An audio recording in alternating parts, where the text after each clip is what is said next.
समारम्भस्य ज्ञानाञ्जनशलाकया चक्षुरुन्मिलितं येन तस्मै श्रीगुरवे नमः। श्रीचैतन्यमनोभीष्टं स्थापितं येन भूतले स्वयं रूपः कदा मह्यं ददाति स्वपदान्तिकम्।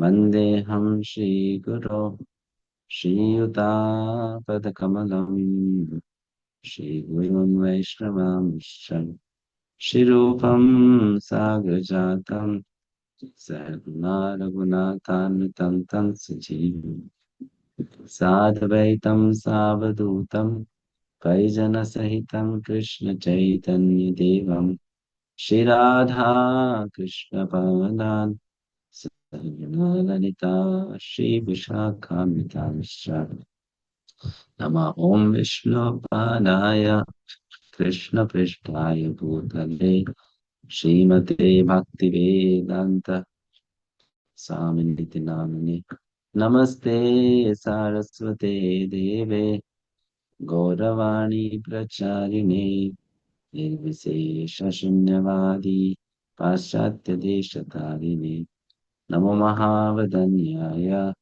कृष्णप्रेमप्रदायते कृष्णाय कृष्णचैतन्य नामने गौरतुषे नमः।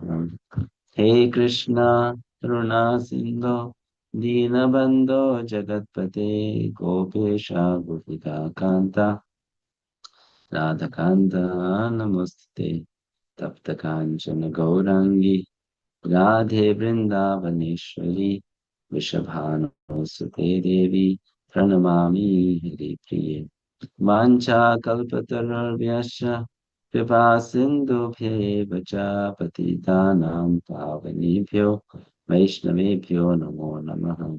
जय श्री कृष्ण चैतन्य प्रभु नित्यानंद श्री अद्वैत गदाधर शिवासादि गौर भक्तवृंद हरे कृष्ण कृष्ण कृष्ण हरे हरे हरे राम राम राम हरे हरे। नमोस्तुते व्यासविशालबुद्धे फुल्लकुण्डायत पत्रनेत्रे येन त्वया भारततैलपूर्णः प्रज्वलितो ज्ञानमयः प्रदीपः प्रपन्न परिजाताय स्तोत्रवेत्रैकपाणये ज्ञानमुद्राय कृष्णाय गीतामृतदुहे नमः।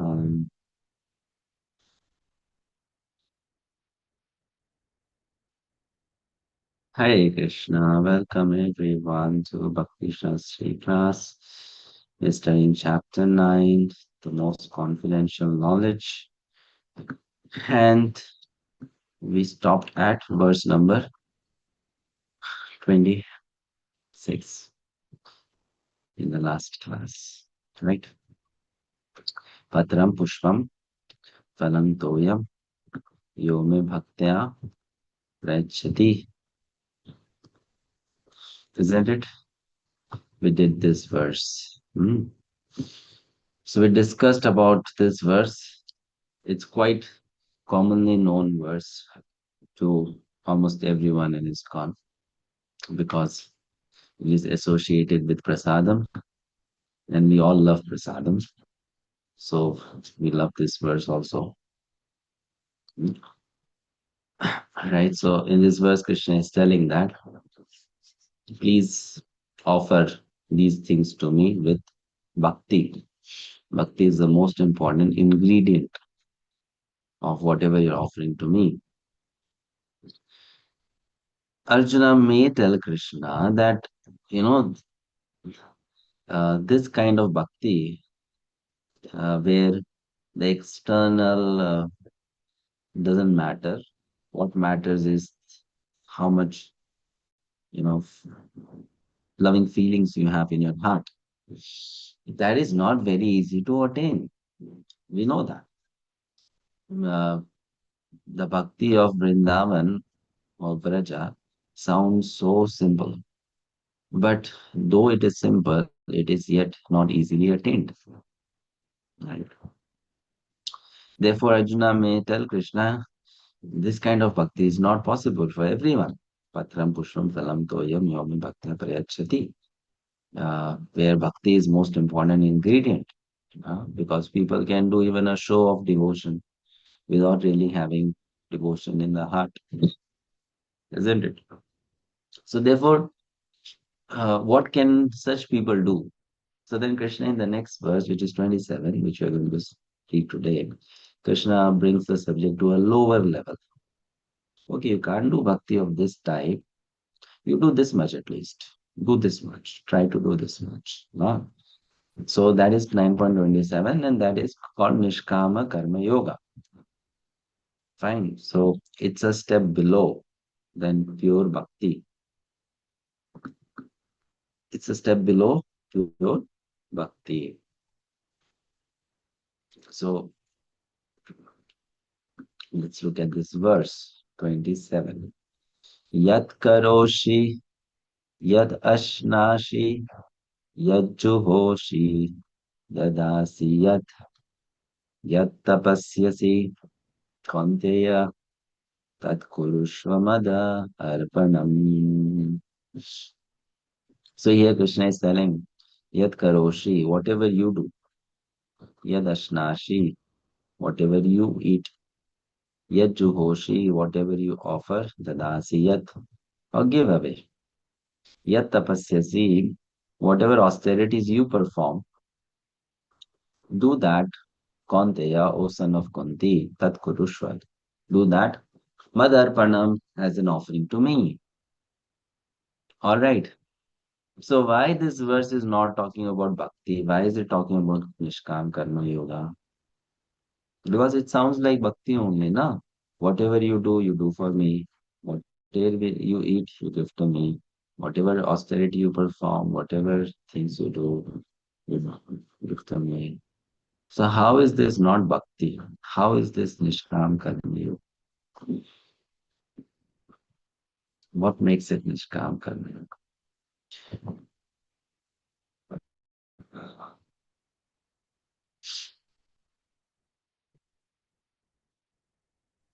Because whatever we are doing. So can I answer, Prabhuji? Yes, please. Yeah. Hare Krishna. So basically, because whatever we are doing it for Krishna and not for ourselves. My question is the why this verse, which sounds like bhakti, is not bhakti. Why? It's not that this is bhakti. Krishna. Here it is mentioned that this is Nishkama Karma Yoga, which is little different from Bhakti Yoga. So what makes it different from Bhakti Yoga? Devotional Hare service is Krishna. not exclusively mentioned here. So, but whatever you do, whatever you eat, you offer to me. Is It's that all. not bhakti Because to it is offer? not for the pleasure of the Lord, it is as per our own wish. Yes, yes, yes. So that's why it is not bhakti. Why? Because Krishna is telling here whatever you eat. Krishna is not telling here what I like to eat, you give to me. Whatever you eat, you give to me. Hmm. Whatever you do, not that what I tell you to do. That makes the difference. So we have to know in bhakti, you can't have your separate independence. You can have your separate identity. That is not bhakti. If I like to keep my identity independent and separate, which means I want to do things my way, my choice, my nature, my like, my dislike, you know, then that is not bhakti because I have not given up this ahankar, this ego. At the end, it comes to what I prefer to do, what I like to do, right? That's why honestly telling, of course, we should not mind it, but we might be even initiated, we might be even in the Krishna consciousness movement for many number of years. Or we might also be thinking that I am practicing bhakti, but till the point we don't give up this ahankar, separate identity mentality, we are not doing bhakti. Bhakti begins with samarpanam. Samarpanam means I completely give myself to Guru and Krishna, right? And giving myself doesn't mean that, okay, in my mind I am thinking like that. Giving myself means uh, actually you don't have any separate identity, which is a very difficult thing to do because one's own ego is the most dear thing. No, one's own identity. I am this, I am that. That's the most difficult thing to give up. So therefore, that is so sounds simple but very difficult. Therefore, Krishna says, okay, if you cannot do bhakti of that level, you start with this. That whatever you do, you can't give up your that separate identity. Whatever you do for me. Whatever you eat, you offer to me. Hmm? Fine. So that is Nishkama Karma Yoga, where a person is attached to a specific work he or she performs. So the idea is you perform the activity, and once the activity is done, then you give the result to Krishna. You surrender the fruit to Krishna. Hmm. Are we able to understand this? Yes. But bhakti is different. Why? Because in bhakti, you don't wait for the result to come to you and then you will give it to Krishna. In bhakti, right from the very beginning, you do something, you are offering it to Krishna. And you do only those things that Krishna likes. That means it's like, I want to do this for Krishna. That's not the idea. The idea is, Krishna, what do you want me to do for you? Or spiritual master, what do you want me to do for you? That is bhakti. I want to do this for you. That is not bhakti. And this is a very, very subtle difference. Right? So we then don't make any distinction between the activity and the fruit of the activity, nothing like that. Uh,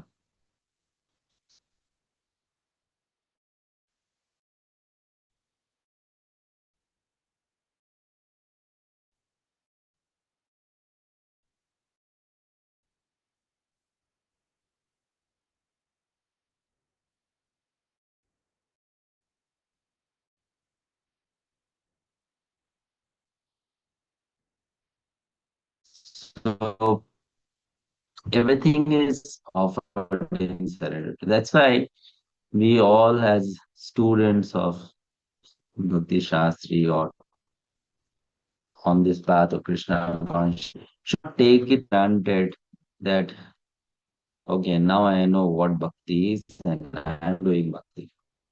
I am a devotee. Because to be a devotee or to be called a devotee is not an easy thing. It's not. For that, we have to so-call our ego, and we have to, completely surrender that ego at the Lord Krishna, which is a very difficult thing. It's like, honestly speaking,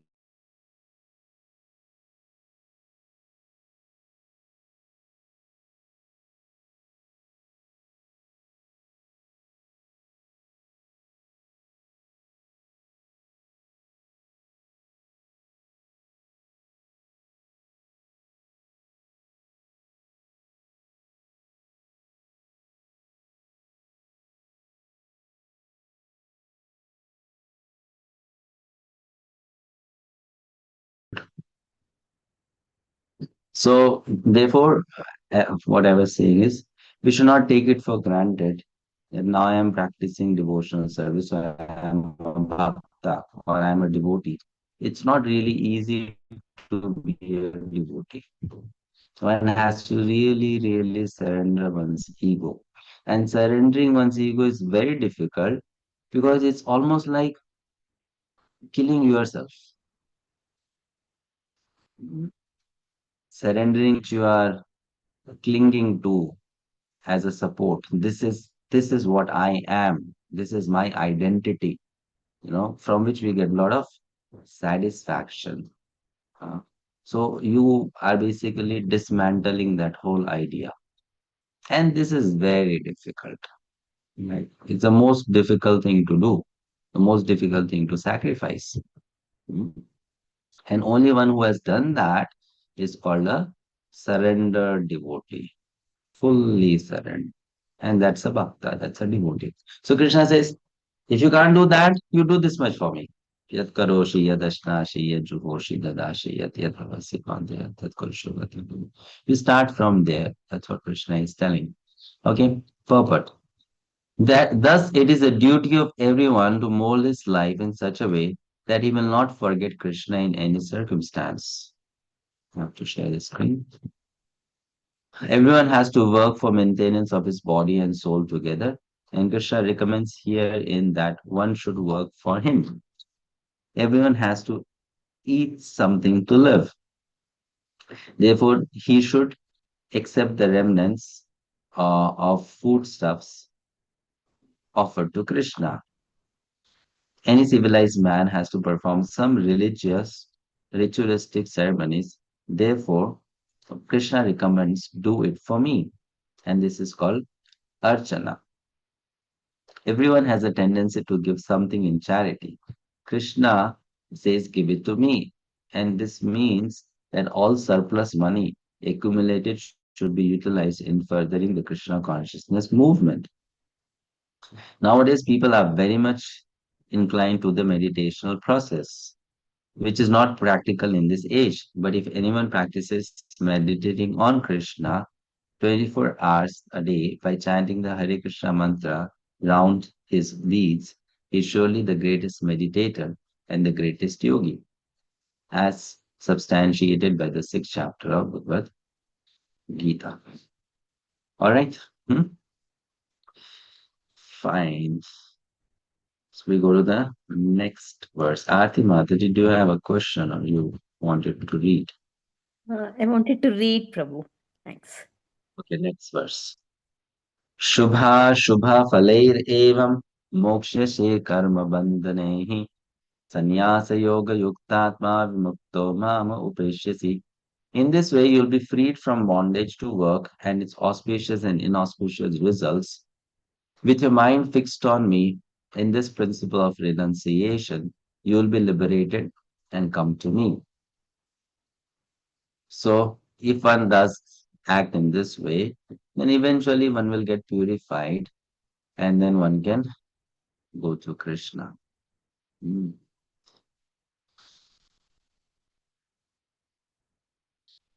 But at the same time, we should know that Nishkam Karma Yoga is also not easy because in that also you have to offer the fruits to Krishna, not that I keep the fruits for myself. Then if you do that, then the process becomes much more delayed. So bhakti is difficult, no doubt. But in this day and age, even Nishkam Karma Yoga is difficult because people, they don't want to work for God, they want to work for themselves. So even that is difficult, right? That's where we have to start. If we don't start there, then we can't start at all. All right, let's read the purport. Aarti Mataji, please read. Hare Krishna. One who acts in Krishna consciousness under superior direction is called Yukta. The technical term is Yukta Vairagya. This is further explained by Rupa Goswami as follows. Anasaktasya Vishayan Yatarham Upayunjataha Nirbandha Krishna Sambandhe Yuktam Vairagyam Uchyate. Bhakti Rasamrita Sindhu 2.255. Rupa Goswami says that as long as we're in this material world, we have to act. We cannot cease acting. Therefore, if actions are performed and the results are given to Krishna, then that is called Yukta Vairagya. Actually situated in renunciation, such activities clear the mirror of the mind. And as the actor gradually makes progress in spiritual realization, he becomes completely surrendered to the Supreme Personality of Godhead. Therefore, at the end, he becomes liberated. And this liberation is also specified. By this liberation, he does not become one with the Brahma Jyoti, but rather enters into the planet of the Supreme Lord. It is clearly mentioned here, Mam upeshyasi. He comes to me, back home, back to Godhead. There are 5 different stages of liberation. And here it is specified that the devotee who has always lived his lifetime here under the direction of the Supreme Lord, as stated, has evolved to the point where he can, after quitting this body, go back to Godhead and engage directly in the association of the Supreme Lord. Anyone who has no interest but to dedicate his life to the service of the Lord is actually a sannyasi. Such a person always thinks of himself as an eternal servant, dependent on the supreme will of the Lord. As such, whatever he does it for the benefit of the Lord. Whatever action he performs it as service to the Lord. He does not give serious attention to the fruitive activities or prescribed duties mentioned in the Vedas. For ordinary person, it is obligatory to execute the prescribed duties mentioned in the Vedas. But although a pure devotee who is completely engaged in the service of the Lord may sometimes appear to go against the prescribed Vedic duties, actually it is not so. It is said, therefore, by Vaishnava authorities that even the most intelligent person cannot understand the plans and activities of a pure devotee. The exact words are Tandra Vakya Kriya Mudra Vigneha Na Bujaya. Chaitanya Charitamrita Madhya 23.39. A person who is thus always engaged in the service of the Lord or is always thinking and planning how to serve the Lord is to be considered completely liberated at present. And in the future, his going back home, back to Godhead is guaranteed. He is above all materialistic criticism, just as Krishna is above all criticism. Thank you.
God is again. Next verse.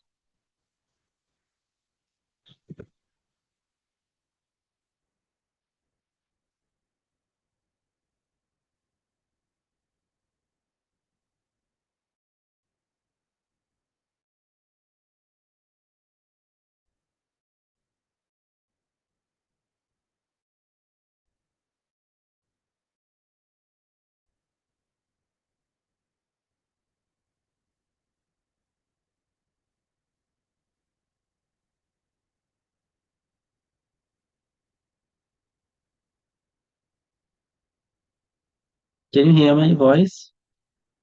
Is my voice coming? Okay. Yes, Prabhu.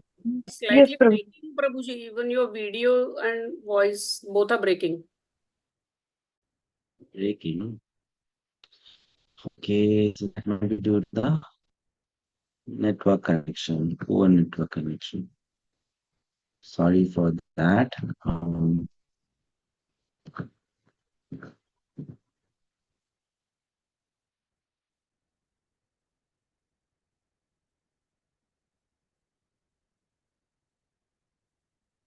Next verse. Samoham sarvabhuteshu It's breaking now, Prabhu.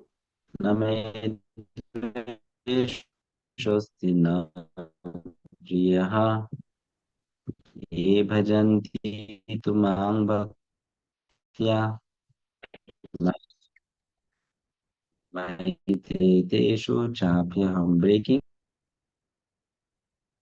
Yes, Prabhu. It was breaking in between.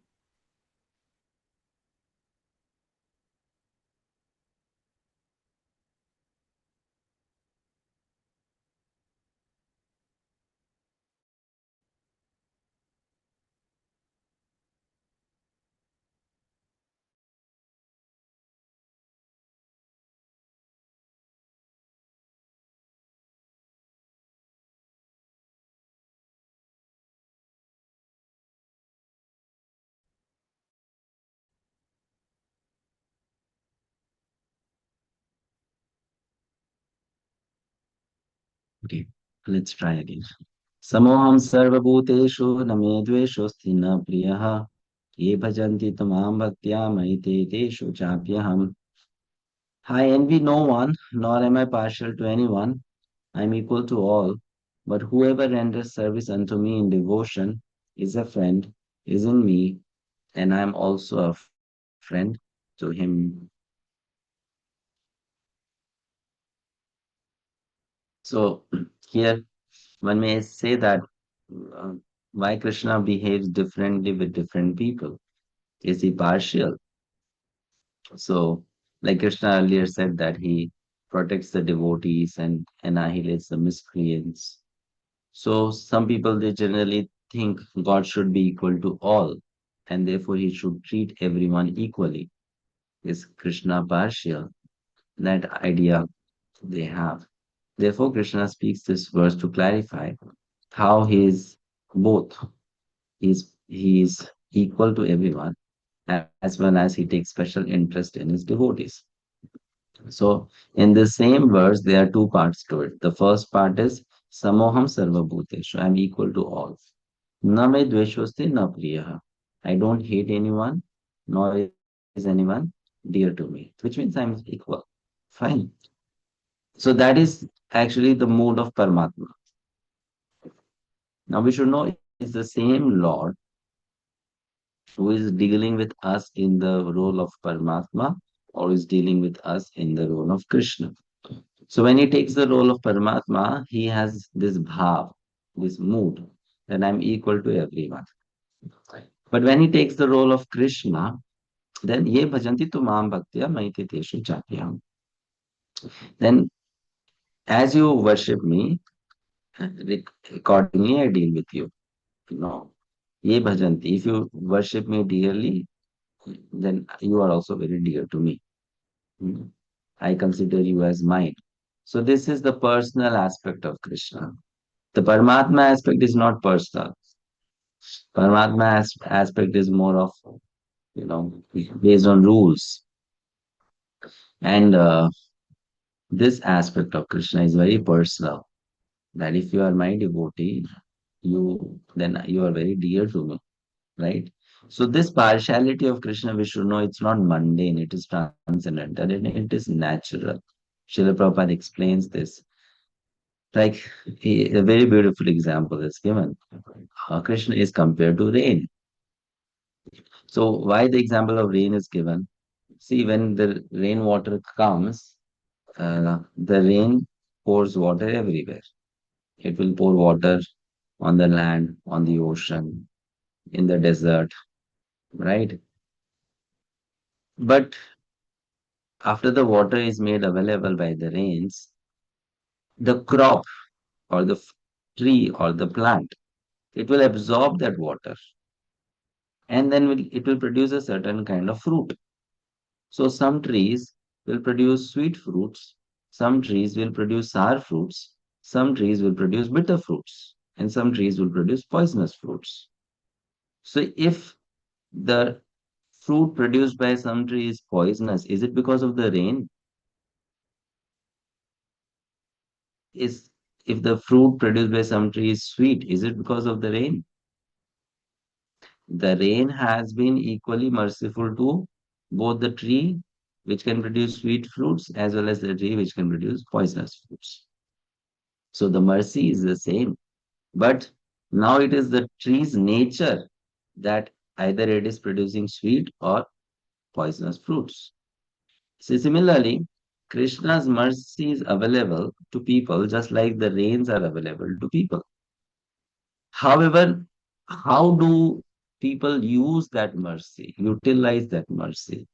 That is that living entity's individual choice. Hmm. That is that living entity's individual choice. So therefore, we should know this, that the partiality that Krishna shows is not in the realm of karma. It is in the realm of bhakti. For karma aspect, the laws are very strict and they are strict for everyone. Even if a devotee breaks a law and he or she should get punished for it, he will get the punishment or she will get the punishment. But when it comes to bhakti, then yes, Krishna is very personal, very, very personal. So let's read the purport.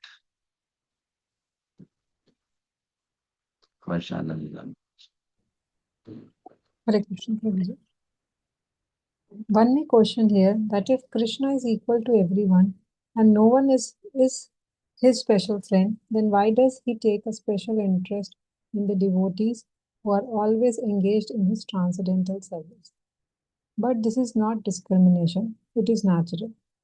Any man in this world may be very charitably disposed, yet he has a special interest in his own children. The Lord claims that every living entity, in whatever form, is his son, and so he provides everyone with generous supply of necessities of life. He is just like a cloud which pours rain all over, regardless of whether it falls on the rock or land or water. But for his devotees, he gives specific attention. Such devotees are mentioned here. They are always in Krishna consciousness and therefore they have always transcendently situated in Krishna. The very phrase Krishna consciousness suggests that those who are in such consciousness are living transcendentalist, situated in Him. The Lord says here distinctly, Maite. They are in me. Naturally, as a result, the Lord is also in them. This is reciprocal. This also explains the word Ye yatha mam prapadyante tam tathaiva bhajame aham. Whoever surrenders unto me, proportionately I take care of him. This transcendental reciprocation exists because both the Lord and the devotees are conscious. When a diamond is set in a golden ring, it looks very nice. The gold is glorified, and at the same time, the diamond is glorified. The Lord and the living entity eternally glitter. And when a living entity becomes inclined to the service of the Supreme Lord, he looks like gold. The Lord is a diamond, and so this combination is very nice. The living entity in a pure state are called devotees. The Supreme Lord becomes the devotee of his devotees. If a reciprocal relationship is not present between the devotee and the Lord, then there is no personalist philosophy. In the impersonal philosophy, there is no reciprocation between the Supreme and the living entity. But in the personalist philosophy, there is. The example is often given that the Lord is like a desire tree, and whatever one wants from this desire tree, the Lord supplies. But here, the explanation is more complete. The Lord is here stated to be partial to the devotees. This is the manifestation of the Lord's special mercy to the devotees. The Lord's reciprocation should not be considered to be under the law of karma. It belongs to the transcendental situation in which the Lord and his devotees function. Devotional service to the Lord is not an activity of this material world. It is a part of spiritual world where eternity, bliss, and knowledge predominates.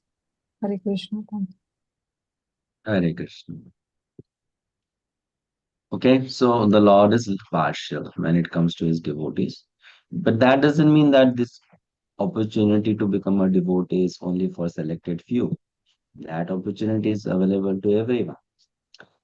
They can use that opportunity or they can reject that opportunity. Right? That is there. But once that person takes up that opportunity and cultivates devotion to Krishna, then Krishna personally takes care of that devotee's life. In the sense, even if that devotee does a mistake, then Krishna will make sure that he will teach a lesson to that devotee and get him back on the right track. He'll protect that devotee, purify that devotee, So that personal attention Krishna will give. Because Krishna sees that connection. Okay, this is mine. He's mine or she is mine. So I should correct them. I should rectify him. That is very important.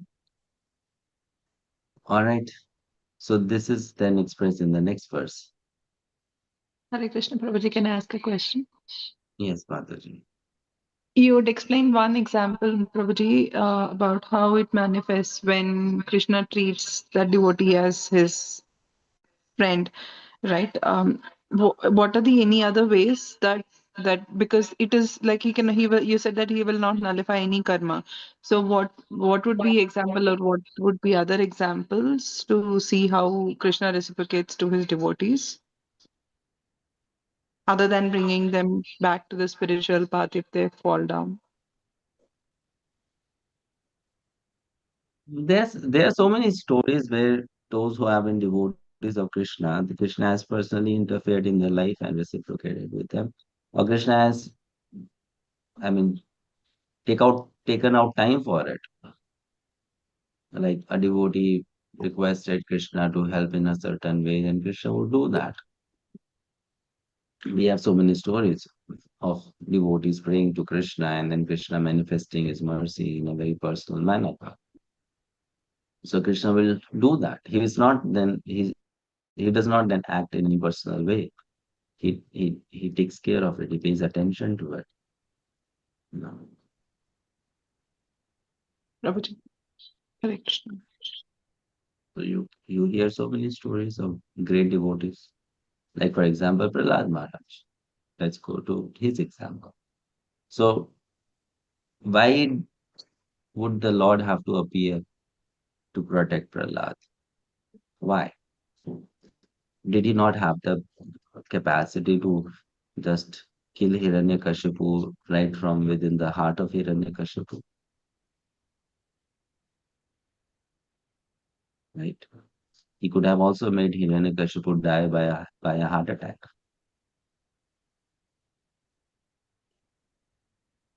It's quite possible for him. Or paralyze Hiranyakashipu's body. But then why did he appear in a personal form, right in front of Prahlad? Did he have that? Was there a need for him to do that? No, it was not needed. But he came. Why? Because it's mentioned in Bhagavatam. Hiranyakashipu asked Prahlad, "Is your Lord in this pillar?"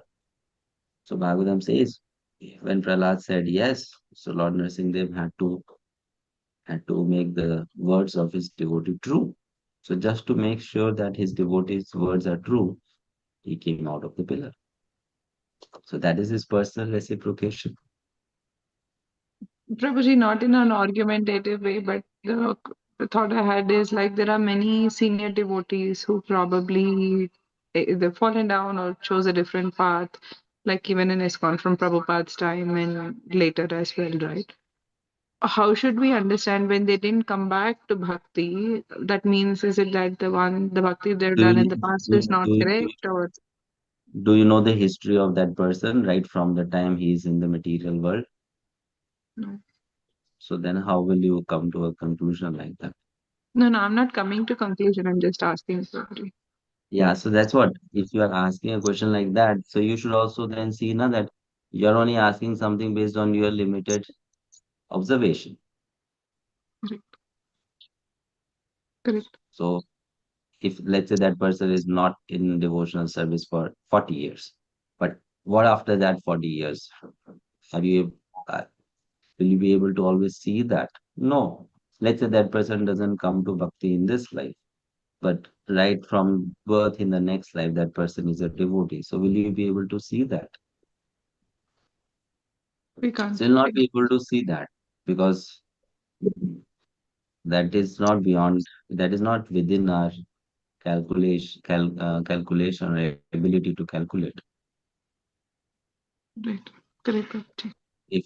If someone has offended Krishna and because of that, that person has gone away from bhakti. So how long will that person take to come back? That only Krishna knows. You can't know that. I can't know that. Even that person cannot know that. Yes, Prabhuji. Makes. Right? So therefore, the knowledge of Shastra cannot be always verified by experience. You have to have faith that it is given in the scripture that it is correct. You may be able to verify some things by your experience, and you may not be able to verify some things by your experience. That makes sense, Prabhuji. So when you are able to verify by your experience, then you can say, okay, Krishna gave me a more closer look at. But if let's say I'm not able to verify, that doesn't mean that that is not happening, right? So that story is there. No, there was a child whose father used to every day offer bhoga to Krishna. So one day the father was not at home. So mother told the child, today you go and offer bhoga to Krishna. So he went and he kept the food in front of Krishna and then he said, okay, the bhoga is here, please eat it. And he saw that nothing is getting, removed from the plate. Everything is there only. So the child asked the Lord, why are you not eating? You should eat, no? So he said, if you don't eat, my mother will say you do not offer bhoga properly. That's why God did not eat. So my mother will be angry at me. So please eat so that my job is done. I have fully done my job. You eat. Then only I can go and tell my mother that Krishna ate. Something should be reduced. So because of that ardent desire of that child, Krishna personally came and ate in front of that child. Now, Krishna gave him that experience, a very, you can say, gross experience. You can see Krishna sitting in front of you eating, the laddus are disappearing, the chapatis, the puris are disappearing. Now, that did not happen every day, right? So it doesn't mean that on other days Krishna did not eat.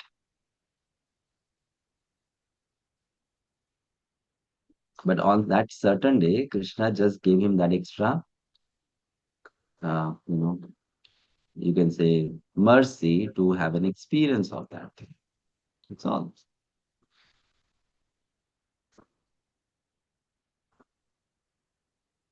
Okay. Thank you, Prabhuji. Hare Krishna, Yes. Prabhuji. And just one confirmation. So you said the first half of the verse is Paramatma's view and the second half is Krishna's view. Can you also say that, I mean, or can you also consider that the first half is more from a Karma Yoga perspective and the second half is more from a Bhakti Yoga perspective? Yeah, Krishna doesn't deal with our karma. Paramatma deals with our karma. Mm. Krishna has got nothing to do with our karma. Now, so when we hear such statements, we should not get confused how Krishna cannot deal with our karma. It's Krishna only who is dealing as Paramatma. It's just like dividing the role. In a particular role, he does only certain things. In another role, he only does certain things like that. Okay, so Krishna personally does not deal with karma. We can say that. Krishna will personally not. Hmm. That job is left for Paramatma to do. So if Krishna starts doing that, then Paramatma will feel, now what will I do? After all, he's also a person. Hmm.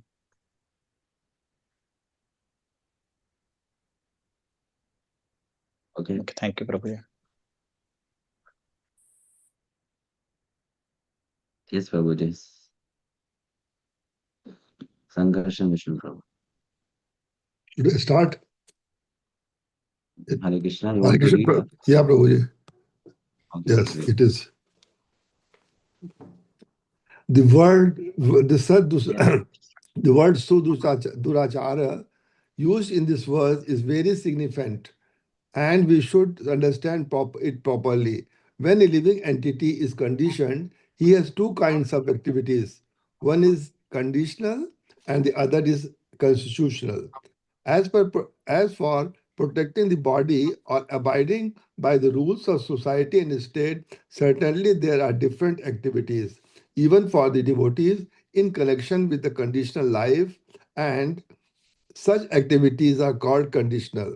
Because beside these, the living entity who is fully conscious of his spiritual nature is engaged in Krishna consciousness or the devotional service of Lord has activities which are called transcendental.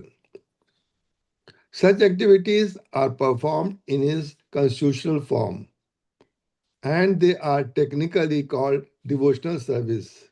Now, in the conditioned state, sometimes devotional service and the conditional service in relations to the body will parallel one another. But then again, sometimes these activities become opposed to one another. As far as possible, a devotee is very cautious so that he does not do anything that could disrupt his wholesome condition. He knows the perfection in his activities depends on his progressive realization of Krishna consciousness. Sometimes, however, it may be seen that a person in Krishna consciousness commits some act which may be taken as most abominable socially or politically. But such a temporary fall down does not disqualify him. In the Srimad Bhagavatam, it is stated that if a person falls down but is wholeheartedly engaged in the transcendental service of the Supreme Lord, the Lord being situated within his heart purifies him and excuses him from the abomination. The material contamination is so strong that even a yogi fully engaged in the service of the Lord sometimes becomes as unstrained. But Krishna consciousness is so strong that such an occasional fall down is at once rectified. Therefore, the process of devotional service is always a success. No one should deride a developed devotee for some accidental fall down from the ideal path. For as explained in the next verse, such occasional fall downs will be stopped in due course as soon as a devotee is completely situated in Krishna consciousness. Therefore, person who is situated in Krishna consciousness and is engaged with determination in the process of chanting Hare Krishna, Krishna Krishna, Hare Hare, Hare Ram, Ram Ram, Hare Hare, should be considered to be the to be in the transcendental position, even if by chance or accident he is found to have fallen. The word sada क्या है साधुर एवा साधु एवा, he is saintly, are very empathetic. They are a warning to the non-devotees that because of an accidental fall down, a devotee should not be derided. He should still be considered saintly even if he has accidentally fallen down. And the word mantavya is still more empathetic. If one does not follow this rule, more empathic, Emphatic. empathic. If one does not follow this rule and rides a devotee for his accidental fall down, then one is disobeying the order of the Supreme Lord. The only qualification of a devotee is un, uh, to be unflinchingly and exclusively engaged in the devotional service. In Narsimha Purana, the following statement is given. Bhagavati cha haravan cheta yash milano api virajate manusya nahi shashak kalu chabbi kadachit timir apara bhavata mupati chandra. The meaning is that even if one fully engaged in the devotional service of the Lord is sometimes found engaged in abominable activities, these activities should be considered to be like the spots that resemble to mark of a rabbit on the moon. Such spots do not become an impediment to the diffusion of moonlight. Similarly, the accidental fall down of a devotee from the path of saintly character does not make him abominable. On the other hand, one should not misunderstand that a devotee in transcendental devotional service can act in all kinds of abominable ways. This verse only refers to an accident due to the strong power of material connections. Devotional service is more or less a declaration of war against the illusionary energy. Devotional service is a mere or less a declaration of war against the illusionary energy. As long as one is not strong enough to fight the illusionary energy, there may be accidental fall downs. But when one is strong enough, he is no longer subjected to such fall downs as previously explained. No one should take advantage of this verse and commit nonsense and think that he is still a devotee. If he does not improve in such character by devotional service, then it is to be understood that he is not a high devotee. Thank you. We should not take it for granted here. So, abhichet sudurachara. Bhajate mam ananya bhag sadhureva samantavyah samyak vyavasito hi saha. Even if one commits the most abominable action, if he's engaged in devotional service, he is to be considered saintly because he's properly situated in his determination. So this verse is often wrongly understood. So here it is said, even if he's engaged in some abominable action, he should be considered saintly. In Sanskrit, it is api. So we should know, first of all, the use of word api tells that this will not happen. I mean, this will rarely happen. It's like almost you can say imaginable situation, imagined situation. What if, like for example, someone may say, right, what if this happens? So if someone is a good devotee, definitely that good devotee will not engage in abominable actions. Not possible. So such things cannot happen. But if someone says, what if such thing happens? So therefore the verse is apichet sudurachara. Let's say because of some unseen reasons, such thing happens also. Apichet sudurachara. And a person engages in very abominable action. But that person is very determined to perform devotional service to Krishna. Then that person should be seen as saintly only, or that person should be seen as a devotee only. right? So Srila Prabhupada here is giving a very contextual explanation of the verse.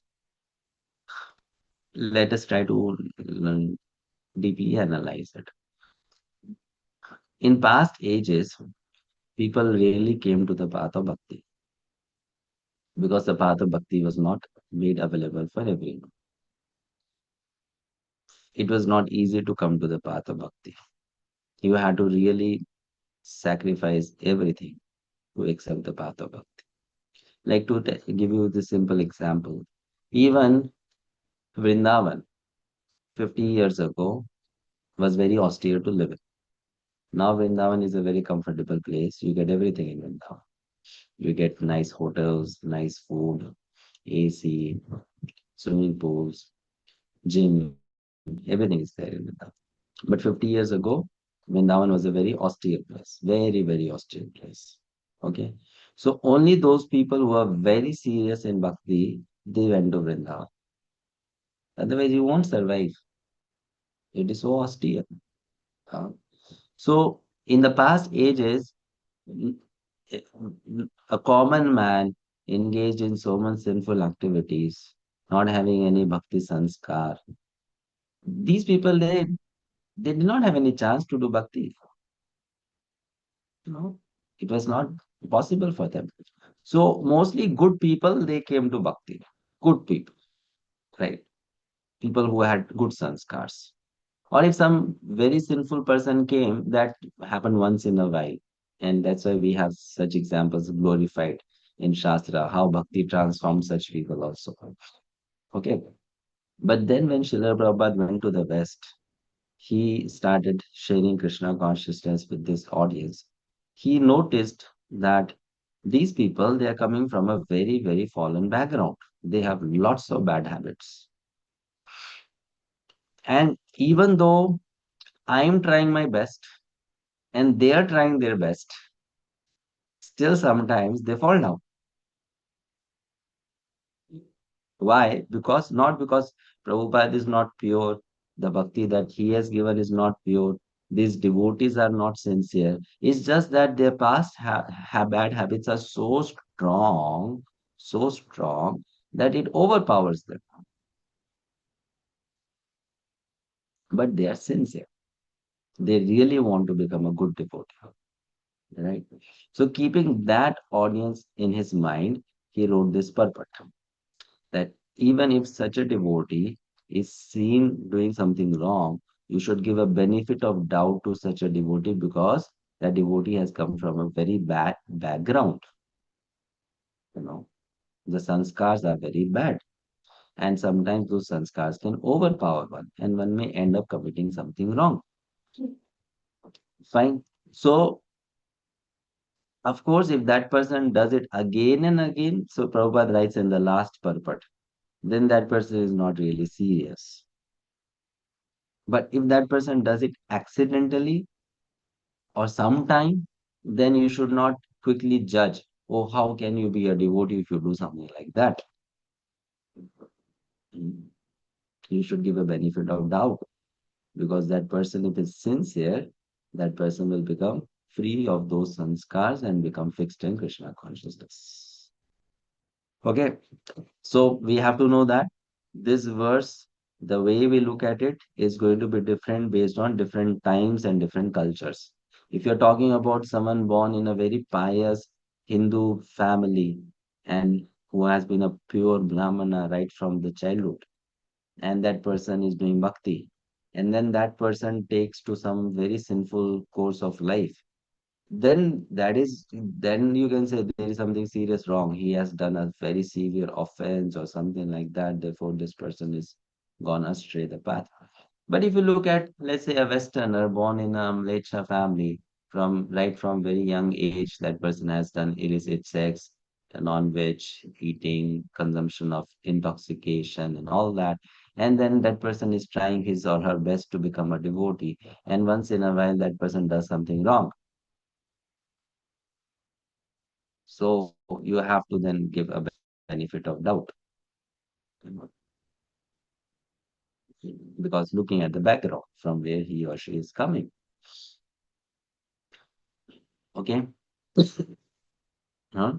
So therefore, Srila Prabhupada, he was very, very, very considerate when it came to his Western disciples doing mistakes.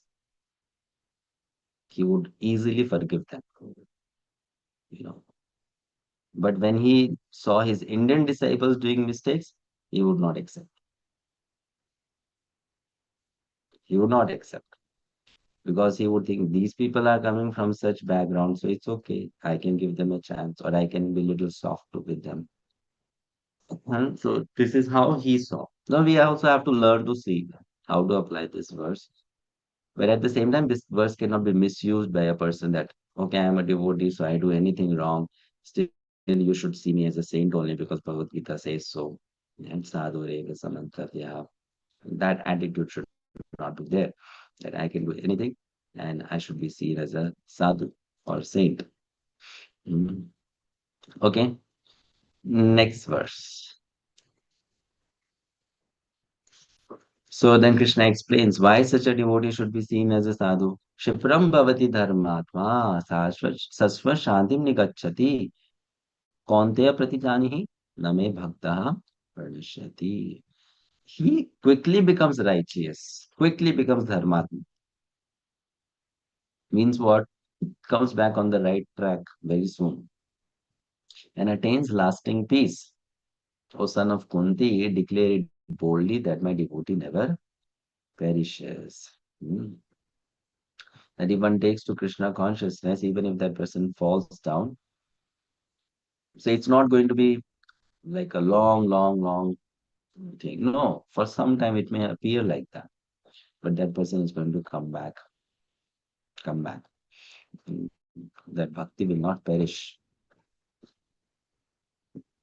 Purport. And Krishna promises it. And Krishna doesn't promise it. Actually, he makes Arjuna promise it in order to, make it more strong and evident.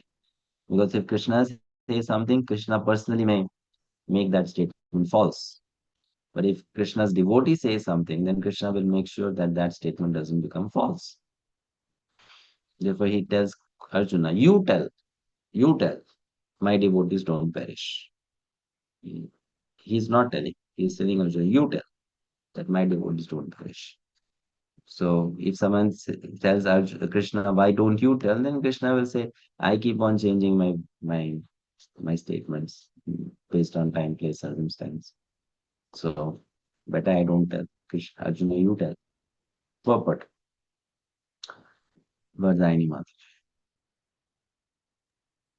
Hare Krishna Prabhuji. This should not be misunderstood. In the seventh chapter, the Lord says that one who is engaged in mischievous activities cannot become a devotee of the Lord.